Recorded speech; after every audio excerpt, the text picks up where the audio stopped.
It's called the city today, Mbanza Congo. And we had a kingdom who could even establish diplomatic relations with the Portuguese visiting Angola for other reasons. So that started our relation with the rest of the world. Angola is very much a country which has embraced Christianity. I would say between Catholics and Protestants, Angola is by far a Christian country. Let me say that when I was saying that I came here in 1961, and when I came on a scholarship of the Methodist Church. And I remember when we were looking at universities, we were looking at various universities, including this one.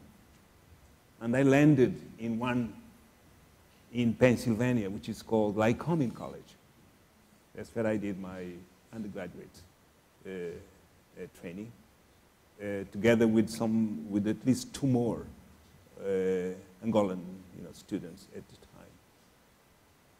So our friendship with the Cubans, it has to do with our way to embrace the rest of the world. We have embraced also, especially Americans, missionaries, and even the Portuguese have been embraced. As a result of that, you go to Angola, you find a country more or less as similar to that you will find in Brazil, with people of a variety of racial background. So that means that there was even possibility looking at the beautiful Angolan women by the Portuguese who came. So Angola has been this, has a history of resistance, because again, the Portuguese did not just come to Angola for good motives. They came for economic reasons, basically.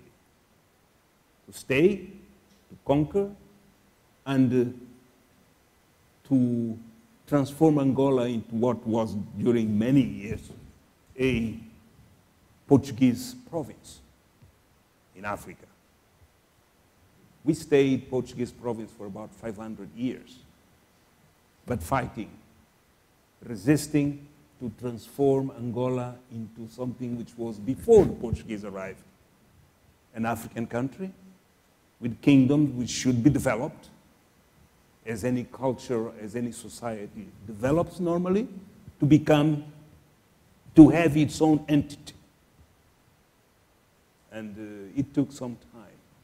But today, if you arrive in Angola, you'll find the Portuguese again. Some have left, many have returned.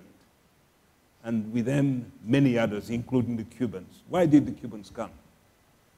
Cubans came because in 1975, when we became an independent country,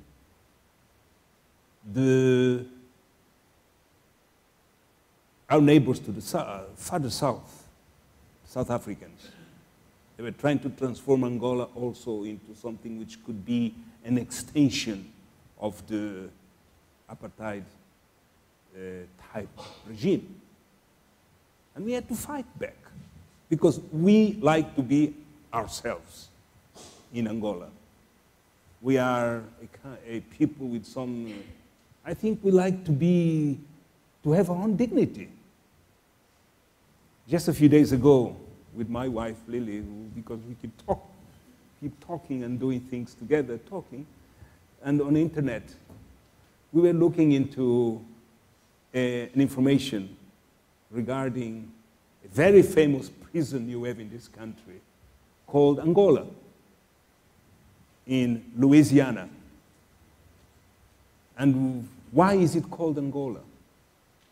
Apparently because the slaves which were brought into one of the plantations which was then transformed later into a complex part of the prison, they came from Angola.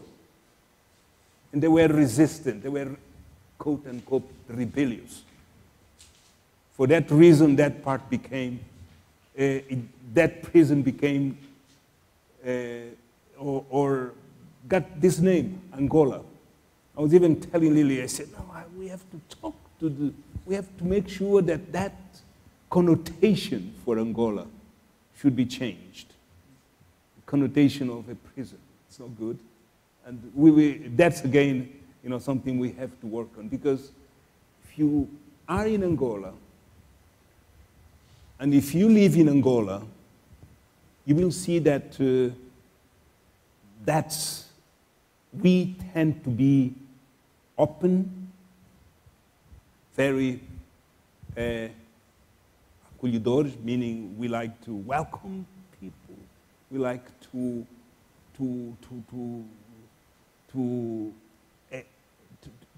interface, interrelate with the rest of the world. And this is what is making Angola today a place in which many people would like to come and live. And we like to say we must transform Angola into a place where people like to live. It's one of the slogans that we even use. We must make Angola a place where people like to live. And the problems that exist, we need to deal with them to transform Angola into a pleasant place for Angolans and people from the rest of the world to come and live and work and do whatever they need to do. Good. I want to go a bit deeper into this. Quite obviously, you were under Portuguese rule for 500 years.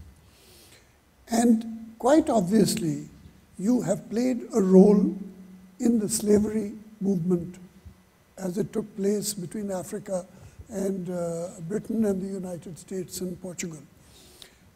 Now, both of these things should have left a stamp in the Angolan memory. Yes, yeah. What is that stamp? How, for example, let's take Portugal first. The Portuguese came, you were just a colony. And so they exploited you.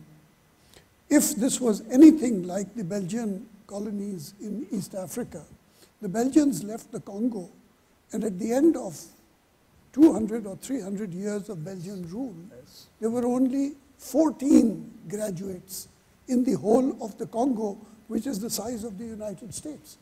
How many graduates were there in Angola when you got rid of the Portuguese? And what is your memory of the Portuguese? Why do you speak Portuguese?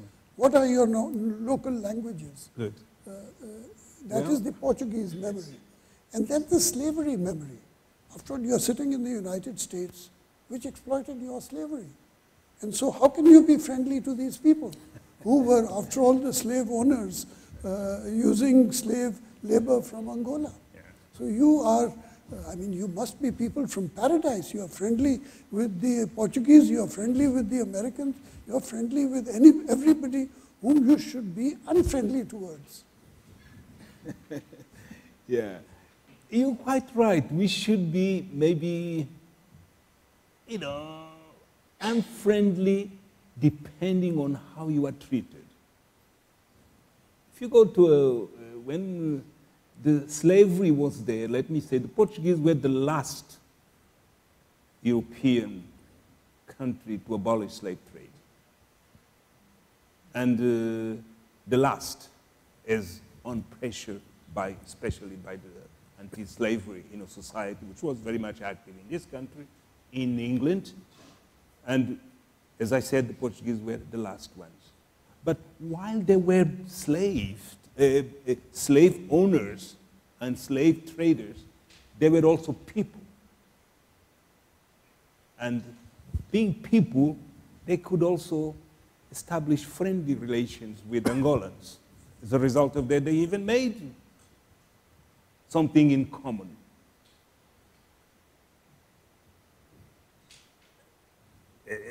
As I said, if you go to Angola, you will find a society similar to that you find, for instance, in Brazil.